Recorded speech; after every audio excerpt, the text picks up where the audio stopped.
The observation deck of the Galactic Council Station provided a view of 17 star systems, each home to civilizations that had learned the fundamental truth of survival. Every species knew when to stop fighting. Coven stood before the transparent wall, his crystalline fingers tapping a rhythm against his side that his species used to indicate contemplation.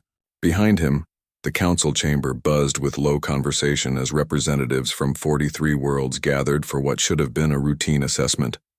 Hyarin entered the chamber with measured steps, her dark eyes scanning the assembled delegates. She had been humanity's voice in this galactic forum for 3 years now, and she had learned to read the subtle signs of alien discomfort. Today, that discomfort was palpable. The Varanthi delegates kept their wings folded tight against their backs, a defensive posture. The Holomech representatives had dimmed their bioluminescence to barely perceptible glows. Something had changed.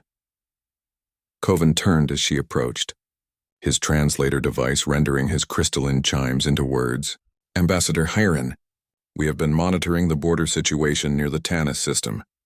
Your species has been engaged in conflict with the Ravan Collective for 27 standard days. Hyarin nodded slowly. We have. The Collective claims ownership of 3 uninhabited worlds that our scouts discovered and began terraforming operations on 15 years ago. They attacked our engineering teams without warning. Yes, Coven replied, his tone carrying no emotion that she could detect. We have the reports. Initial casualty ratios favor the Collective by a margin of 3 to 1. Your supply lines are strained. The Collective has superior numbers and positioning. By all standard calculations, your forces should have withdrawn after the first week. And yet we have not, Hyarin said. Indeed. Coven gestured toward the central display, where a tactical map materialized in the air between them. Red markers indicated human positions. Blue showed the Collective's forces. The red markers were surrounded, outnumbered, and by any reasonable analysis defeated. This is why we asked you here. We need to understand why your species continues this engagement. Are you unaware of the mathematical certainty of your defeat? Or is there a cultural reluctance to acknowledge reality? Hyarin felt a familiar tension in her jaw. 3 years of diplomatic training kept her voice level. We are fully aware of our tactical position. We simply do not believe the fight is over. A ripple of movement passed through the council chamber. The Holomech delegate brightened momentarily, then dimmed again, his species equivalent of a nervous laugh. Coven's translator remained silent for a long moment, and Hyarin wondered if she had broken it with her response. You do not believe, Coven finally said, that a fight with predetermined outcomes should be concluded before additional resources are wasted and lives are lost? We believe that outcomes are not predetermined until they occur. On the far side of the Tanis system, Deho stood in the command center of the human forward operating base, watching the same tactical display that the council was analyzing. His face bore the lines of too many sleepless nights, and the scar across his left cheek was a souvenir from an engagement 2 weeks prior. Around him, junior officers moved with practiced efficiency, calling out position updates and casualty reports. Junho's voice crackled over the communication channel. Commander, this is Delta 7. We have sustained 40% casualties. Enemy forces are advancing on 3 sides. Permission to fall back to secondary positions. Deho studied the map. Delta 7 was a forward observation post that provided critical intelligence on collective troop movements. Losing it would blind them to enemy reinforcements. But Junho was right, the position was becoming untenable. Delta 7 understood. How many are combat effective? 12, sir. We started with 35. Every commander made calculations in battle. Numbers and probabilities and the cold arithmetic of survival. Deho had made thousands of such calculations in his career. The difference was that he had learned to factor in variables that the enemy did not understand. Delta 7, hold position for 6 more hours. We are moving reserves to flank the advancing enemy columns. When they commit to overrunning your position, we will hit them from behind. There was a pause on the line. Then Junho's voice returned and Deho could hear the change in it. Not resignation, but something else. Something that emerged when the path forward became clear through absolute necessity. Understood, Commander. Delta 7 will hold. The communication ended. One of the junior officers, Soman, turned from her station. Sir, 6 hours may be optimistic. The casualty projections are based on the assumption that our forces will degrade under pressure the same way enemy forces do. Deho interrupted. Have you ever noticed that we do not? Salman hesitated. She was new to the command staff, recently promoted from a medical position. I have noticed, sir. I have been trying to understand it. It defies standard stress response models. Then I suggest you study it closely, Lieutenant, because understanding that difference is the only reason we are still in this fight. Back on the council station, the session had dissolved into heated debate. Hiren stood silent at the center of it, letting the aliens argue among themselves about human irrationality, about stubborn pride, about a species too young to understand the realities of interstellar warfare. A Varanthi delegate spread her wings wide, a gesture of emphasis. They are either ignorant or suicidal. No species fights past the breaking point. It is an evolutionary truth, written into every form of intelligent life we have encountered. Perhaps, offered a Trevan representative, his multiple eyes blinking in sequence, they simply have not yet reached their breaking point. Kovan's chimes cut through the discussion. All species have breaking points. It is the moment when the neurological cost of continued conflict exceeds the perceived benefit, when stress chemicals overwhelm cognitive function, and survival instinct overrides all other considerations. The humans have suffered losses that should have triggered this response 17 days ago. Yaren waited until the chamber quieted. May I speak? Kovan gestured for her to continue. You are correct that every species has a breaking point, she said. We do not dispute this. What you may not understand is what happens to humans when we reach ours. You surrender, Kovan said. You retreat. You seek preservation of remaining forces. This is universal. No, Hiren replied. We fight harder. The chamber fell silent. Hiren could feel the weight of incomprehension from every being present. She had tried to explain this before in smaller contexts, but now she needed to make them understand. Our breaking point is not an ending. It is a transformation. When a human being is pushed past the limits of what seems survivable, our bodies release a cascade of neurochemical compounds that enhance focus, strength, and pain tolerance. We call it different things: desperation, second wind. But the effect is consistent. We do not break. We change. That is not possible, the Varanthi delegate said. No species can override fundamental survival programming. And yet we do. Hiren pulled up data on her personal display and transmitted it to the central system. These are neurochemical analyses from human soldiers in combat. Note the levels of adrenaline, norepinephrine, and endorphins during extended engagement. They do not degrade. They escalate. The data hung in the air, undeniable and inexplicable. Kovan studied it, with the methodical attention his species was known for. Finally he spoke. If this is accurate, then humans become more dangerous as they sustain losses. Yes. That is a tactical paradox. It inverts all standard combat doctrine. Yes. Kovan turned to face the council. I recommend we continue monitoring the Tana situation with significant interest. If the humans do not break in the conventional sense, then we are witnessing something unprecedented. Either they will teach us a new understanding of resilience, or they will demonstrate the fatal flaw in their own psychology. The session adjourned, but Hiren remained in the observation deck watching the stars.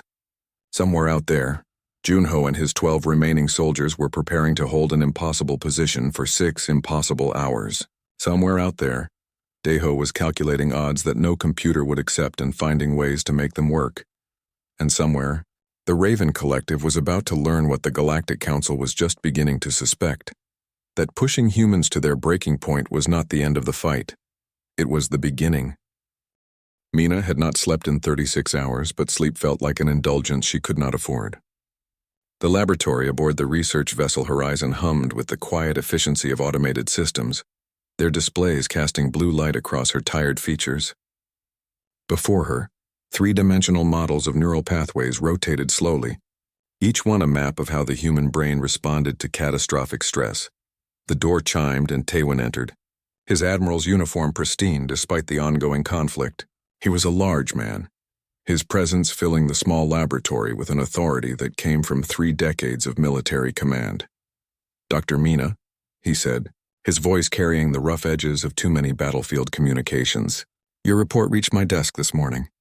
I need you to explain it in terms that a simple soldier can understand. Mina gestured to the nearest display. What do you know about the amygdala, Admiral? It processes fear. Among other things, yes.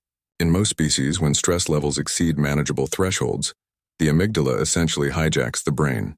It triggers what we call the freeze-flight-fight response, with freeze and flight being the most common outcomes.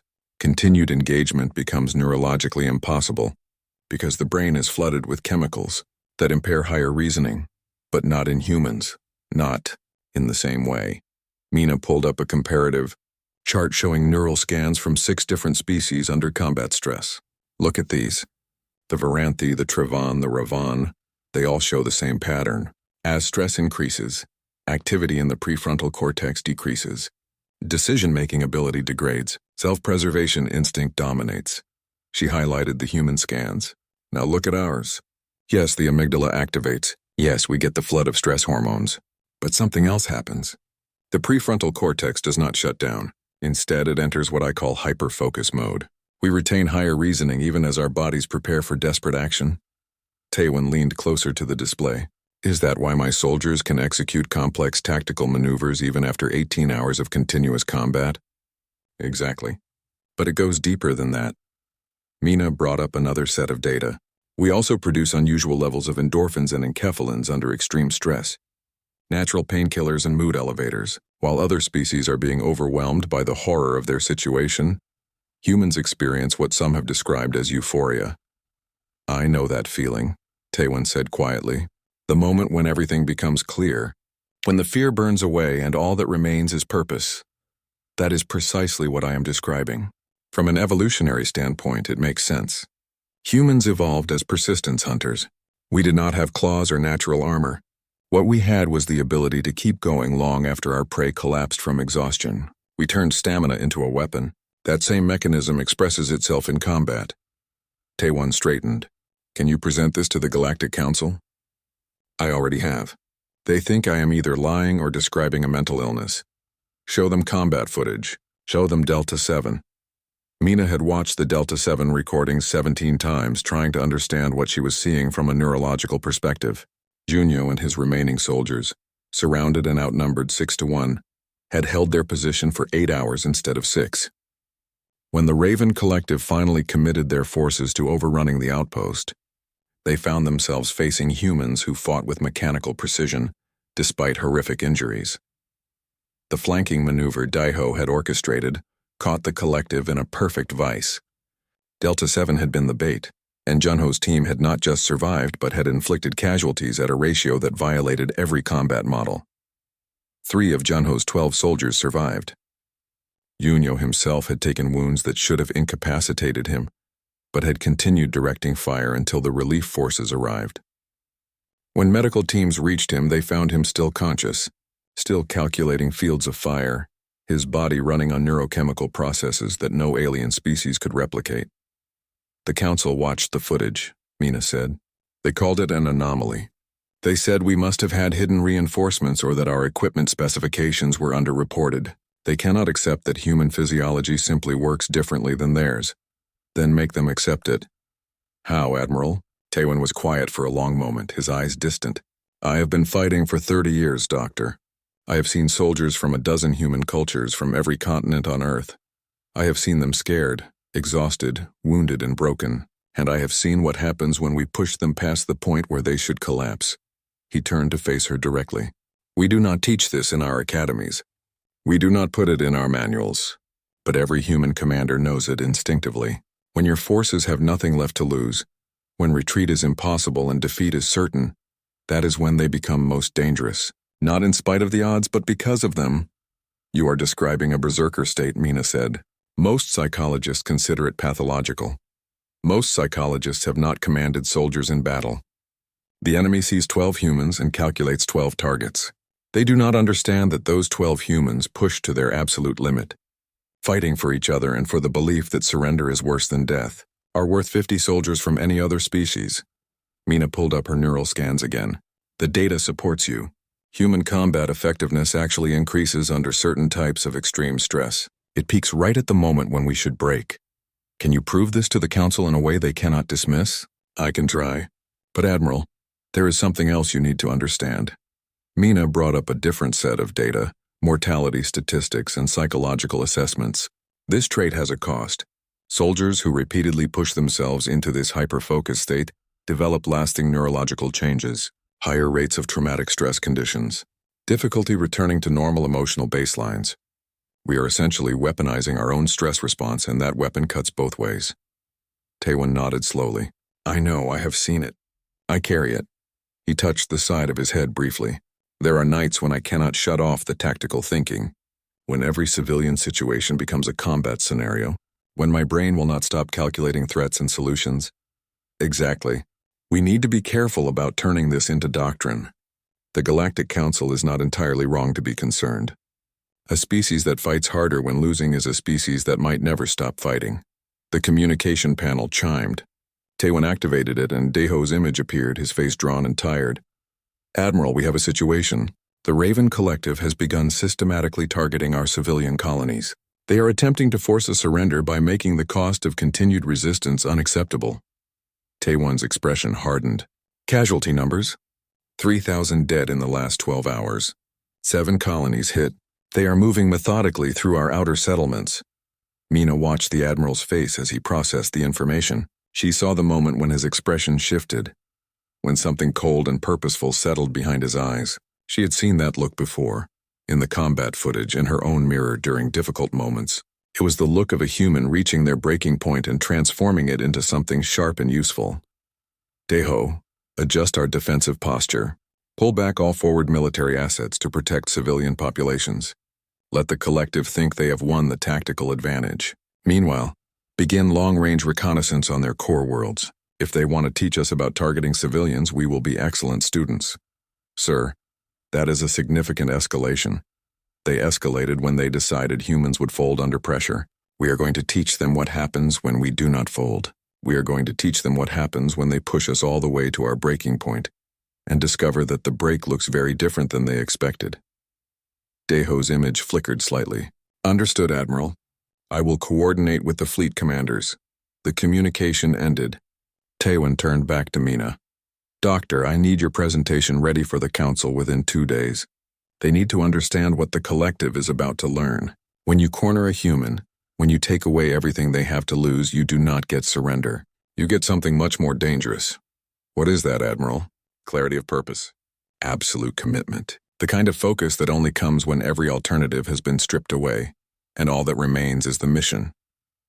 He moved toward the door, then paused. In my experience, Doctor, humans are at their absolute best when the situation is at its absolute worst.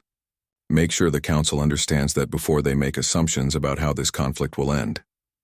After he left, Mina returned to her neural scans. She pulled up recordings from Junho's team during those final hours at Delta 7. The brain activity was extraordinary. Hyperactive prefrontal cortex maintaining rational thought, elevated endorphins managing pain, suppressed fear responses allowing for clear decision-making. It was beautiful and terrible in equal measure. She began composing her presentation, knowing that the Galactic Council would struggle to accept what she was showing them. They had built their understanding of warfare on the principle that every species could be broken, that there was always a point where continued resistance became impossible. They had never encountered humans before. The Galactic Council chamber had never been this tense. Kovan stood at the center of the amphitheater-style room, his crystalline form refracting the ambient light into patterns that his species used to communicate distress. Around him, representatives from 72 worlds watched displays showing combat footage from 8 different human engagements over the past 60 days. Every battle told the same impossible story. Velrus, the military commander representing the collective's interests, gestured at the tactical breakdowns with one of his 4 arms. His species, the Tarvan, were known for their strategic thinking and had advised the collective on the human campaign. He had been confident 6 months ago. Now his skin showed patterns of deep concern. These results violate fundamental principles of warfare, Velrus said, his translator rendering his clicks and whistles into words. At New Havana, human forces were surrounded by units with 4 times their strength. Standard doctrine says they should have surrendered within hours. Instead, they fought for 3 days and inflicted casualties at a 2-to-1 ratio before relief arrived. He pulled up another engagement. At Prometheus Station, we had them cut off from all supply lines. Their ammunition should have run out in 12 hours. They held for 48, and when we finally breached their defenses, we found they had been manufacturing improvised explosives from station materials. They turned their own infrastructure into weapons. A murmur rippled through the council. The Varanthi delegate spread her wings partially. This is what we have been warning about. Humans do not fight rationally. They do not accept defeat even when it is mathematically certain. Hieron stood from her position in the human delegation area. She had been quiet for most of the session, letting the evidence speak for itself. Now she felt the need to provide context. Council members, if I may, you are interpreting our behavior through your own psychological frameworks. You see refusal to surrender as irrational, because for your species, surrender is the logical response to overwhelming odds. But human psychology evolved differently. Coven's translator chimed. Ambassador Hieron, we have reviewed Dr. Mina's research extensively. We understand the neurochemical processes she described. What we cannot understand is why your species developed such a trait. It seems counterproductive to survival. Does it? Hieron pulled up her own display, showing human evolutionary history. Humans evolved on a world with significant megafauna predators. We were not the strongest or fastest species. Our survival strategy was persistence. We tracked prey for days until they collapsed from exhaustion. We faced predators by refusing to be intimidated. The humans who survived were the ones who kept going when stopping meant death. She changed the display to show historical human conflicts. Our entire recorded history is a testament to this trait. Civilizations that should have fallen continued fighting. Armies that should have routed held their ground. Time and again, humans have succeeded not because we were stronger, but because we would not stop. And that, said a new voice, is precisely what makes them dangerous. The speaker was Nylith, representative of the Corvian Collective, a species known for their philosophical approach to galactic politics. She rarely spoke in council sessions, but when she did, others listened. I have been studying the human conflicts with great interest, Nylith continued, and I have reached a conclusion that troubles me deeply. The humans are not irrational. They are playing a different game than the rest of us. When we engage in warfare, we do so with the understanding that there are acceptable losses and unacceptable ones. There is always a point where we decide the cost exceeds the benefit. Humans do not have that calculation, or if they do, the threshold is so high as to be effectively infinite. You are suggesting they cannot be defeated? Felris asked. I am suggesting they cannot be broken through conventional means, and that means any species that enters conflict with humanity must be prepared for total war, because humans will accept nothing less. The chamber fell silent. Hieron could see the implications sinking in across dozens of alien faces. They were beginning to understand what she had been trying to tell them for months. Coven spoke carefully. If what you say is accurate, then humanity represents a fundamental threat to galactic stability.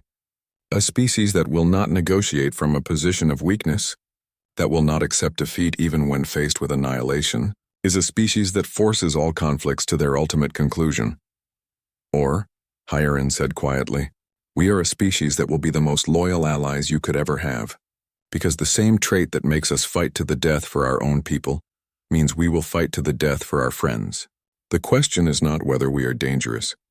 Every species with military capability is dangerous.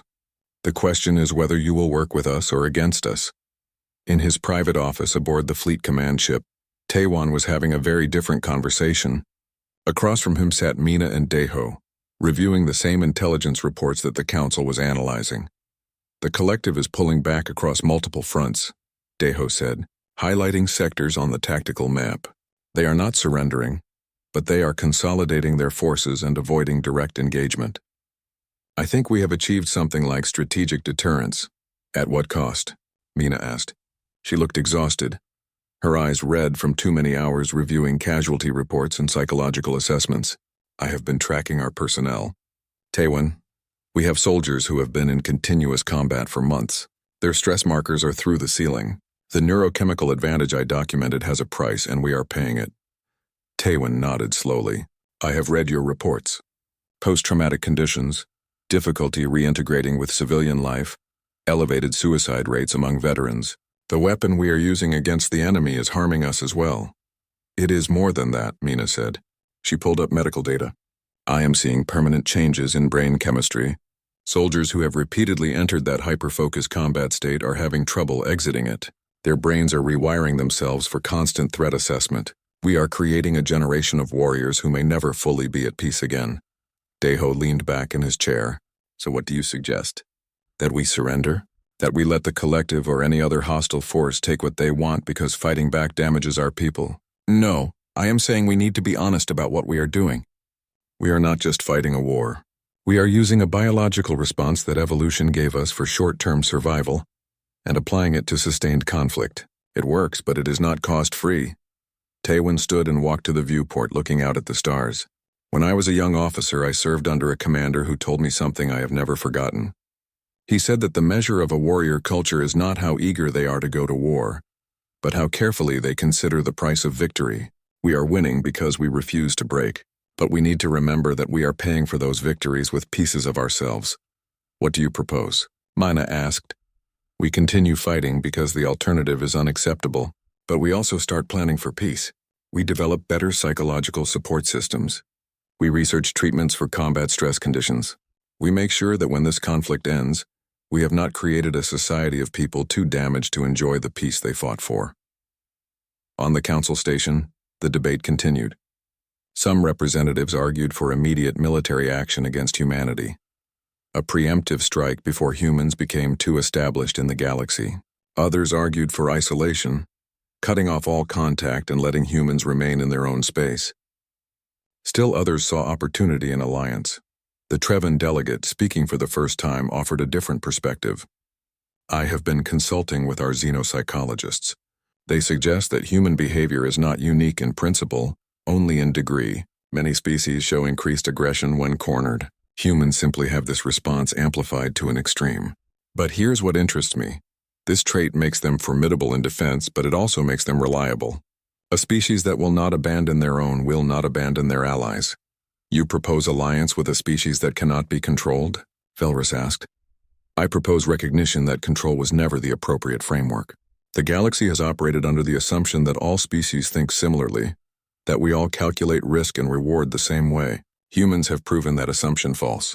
We can either adapt to this new reality or we can repeat the collective's mistake of trying to break what cannot be broken. Kovan synthesized the various arguments. A vote, then. The council must decide how to proceed. Do we classify humanity as a threat to be contained, a species to be isolated, or a civilization to be integrated?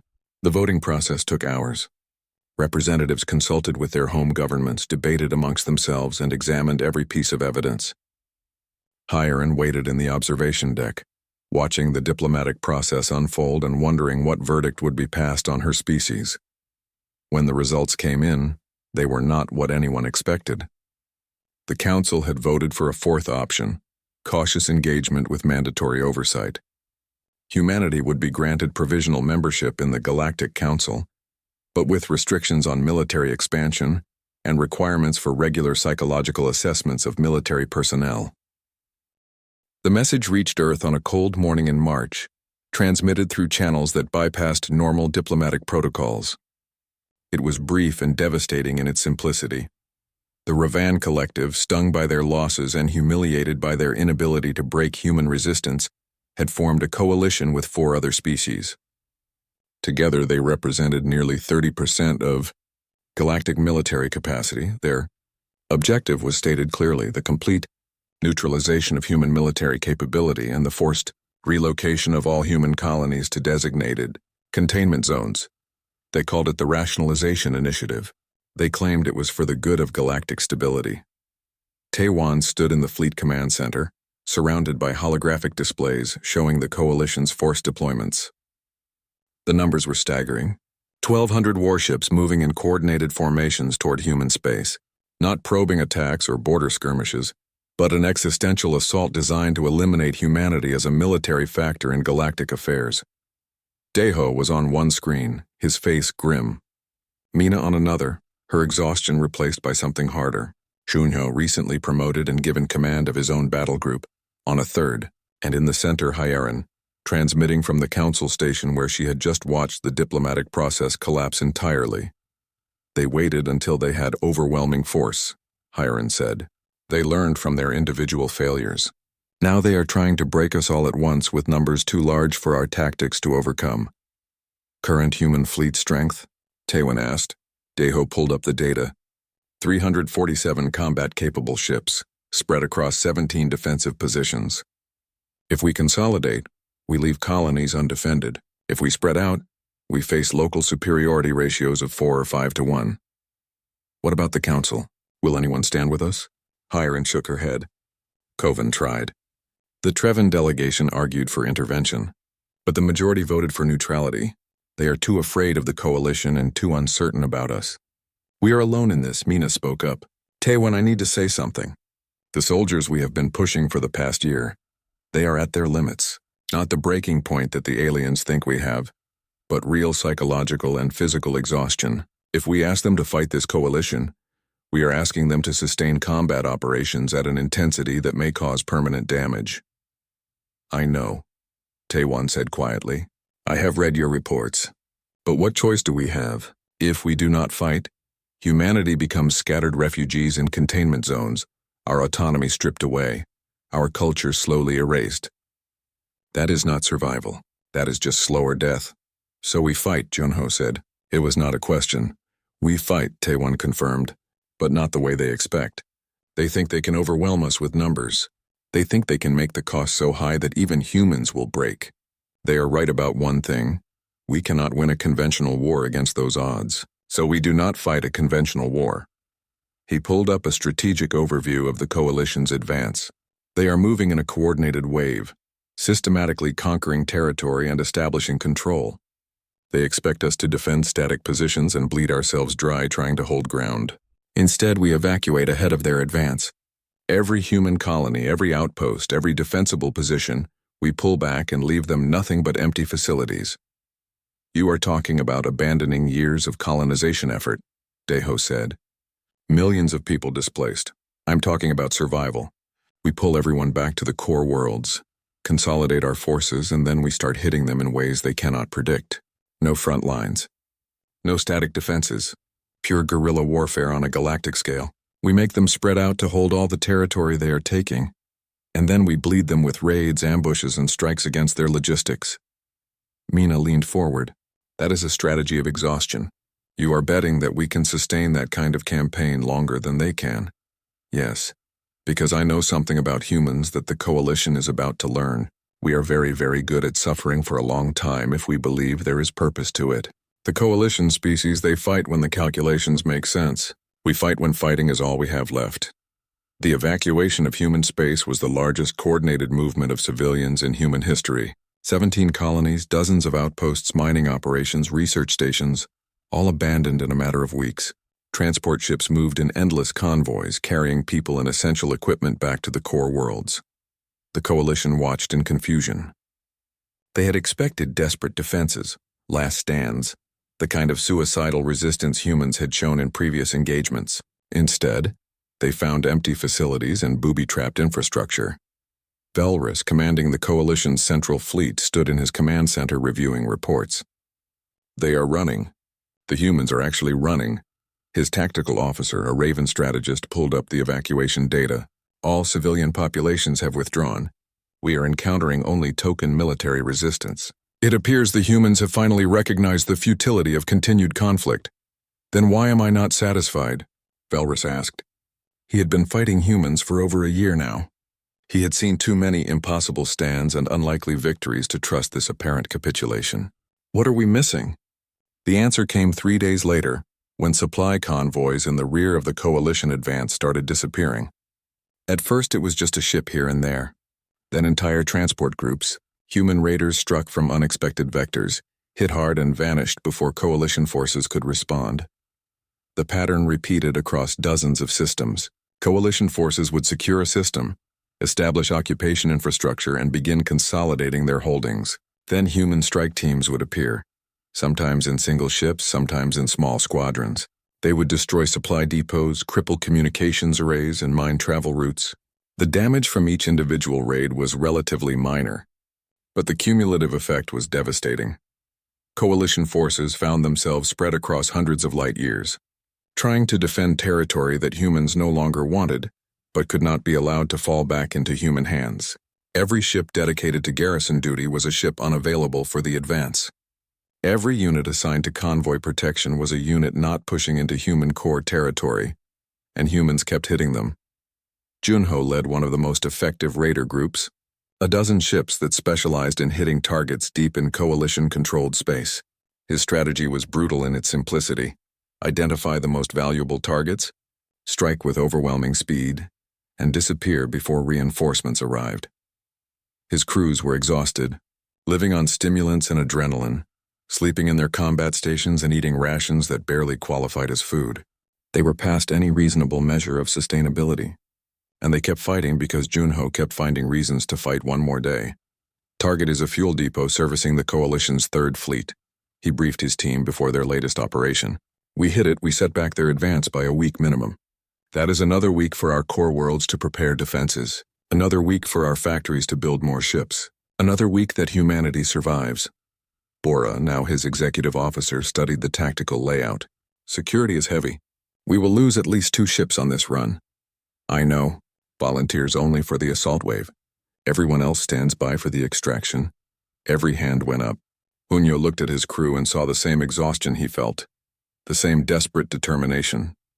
They were breaking, slowly and inevitably, but they would hold together long enough to finish the mission. They always did. The raid went according to plan, which meant it was chaotic and bloody and barely successful. They destroyed the depot, lost 3 ships instead of 2, and limped back to the rally point with damaged vessels and wounded crew. But the depot was gone and the Coalition's advance slowed, one target among hundreds. One small victory in an unwinnable war. It was enough. On Earth, Taewon coordinated the overall resistance from a command center buried deep beneath the surface. The strategic situation was grim but not hopeless. The Coalition advance had stalled as more and more forces were diverted to rear security. Human casualties were mounting, but so were Coalition losses. And the Coalition had expected this to be over quickly.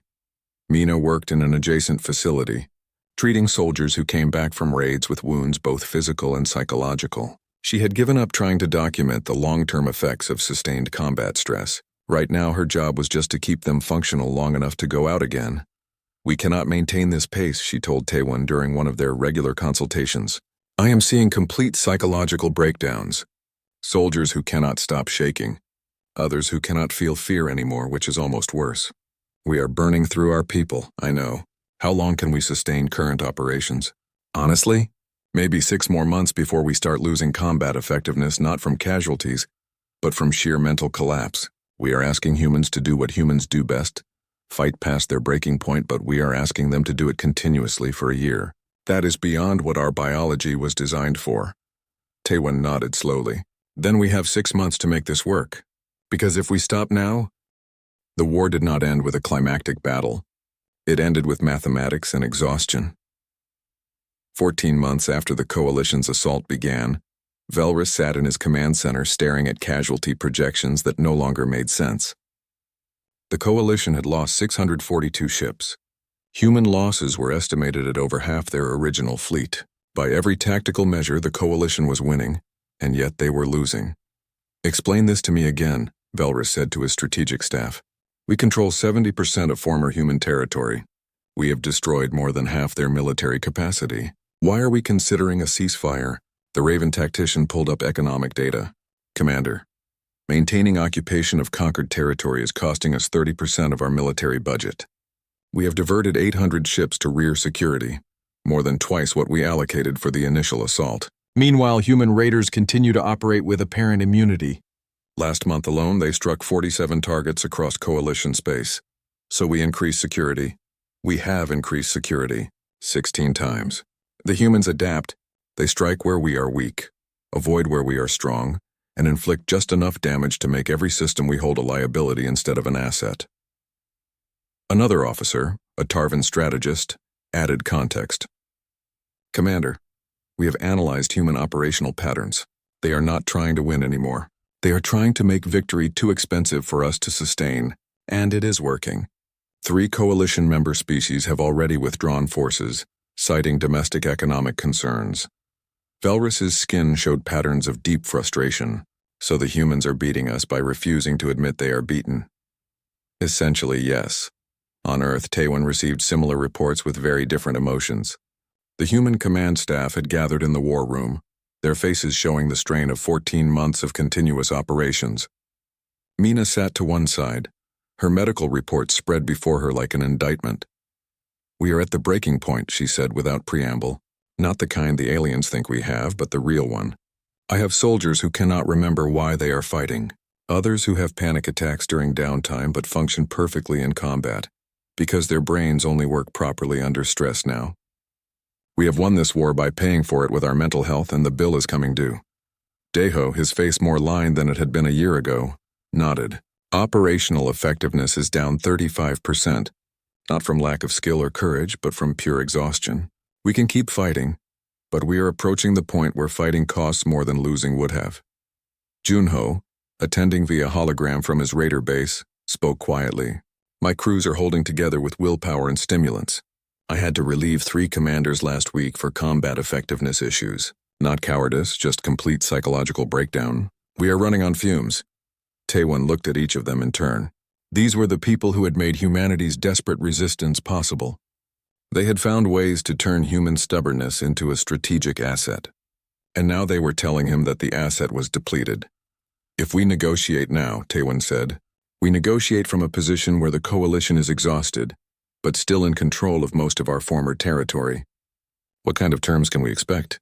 Hyerin, participating from the council station where she had maintained a lonely diplomatic vigil throughout the war, pulled up proposals that had been quietly circulating. "Better than we would have gotten if we had surrendered initially. The coalition is willing to return captured territory in exchange for human agreement, to limit military expansion, and accept council oversight of our armed forces. We would remain autonomous but constrained." "We fought for 14 months to end up accepting restrictions anyway?" Daeho asked. "We fought for 14 months to have the leverage to negotiate those restrictions instead of having them imposed on us absolutely," Hyerin corrected. "There is a difference between limits we agree to and a cage we are locked in," Mina spoke up. "From a medical standpoint, we need to end this soon. If we push our people much further, we will create an entire generation too damaged to function in peacetime. We will have saved humanity only to fill it with people who cannot enjoy what they saved." The room fell silent.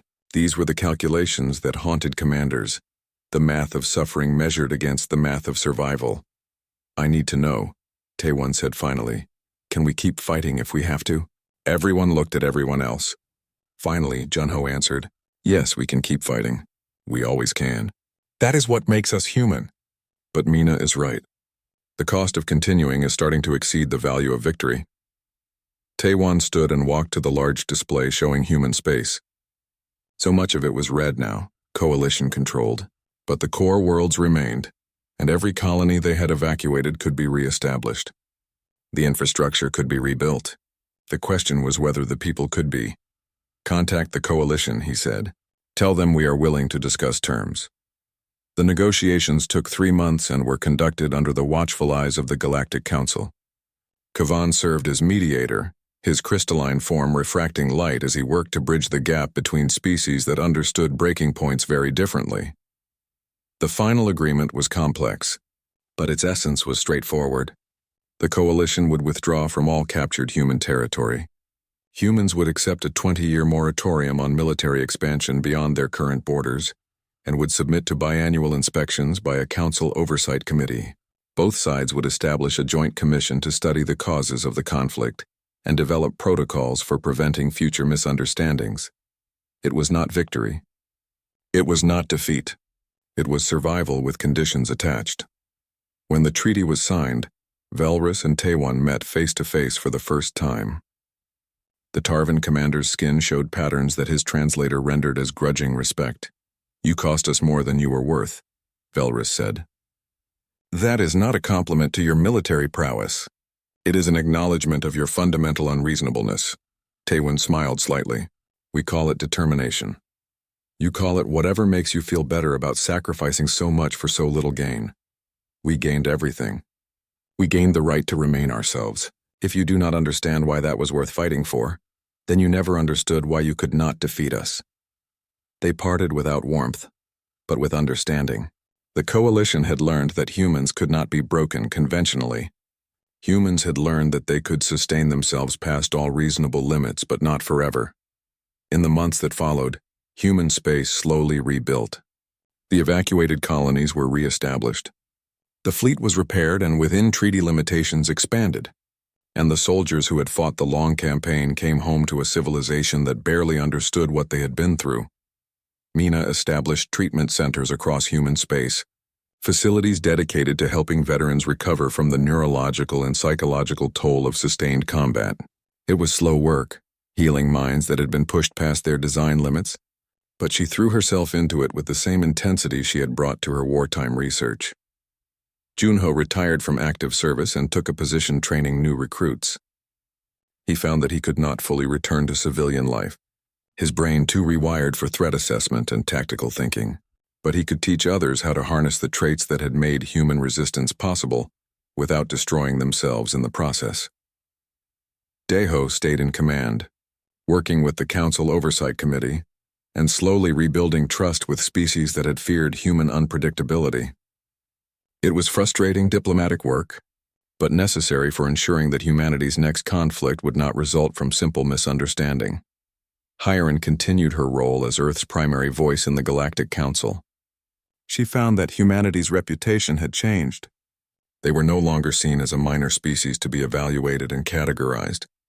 They were seen as dangerous, unpredictable, and absolutely committed to their own survival. Some species avoided them. Others sought alliance, recognizing that humans would be formidable friends. Taewon remained in his position for 3 more years before finally retiring. On his last day in command, he stood in the observation deck of the fleet headquarters, looking out at the stars the same way Kovan had years earlier. Soman found him there. She had been promoted repeatedly during and after the war, and now held a senior position in fleet operations. "Admiral, the ceremony is about to begin."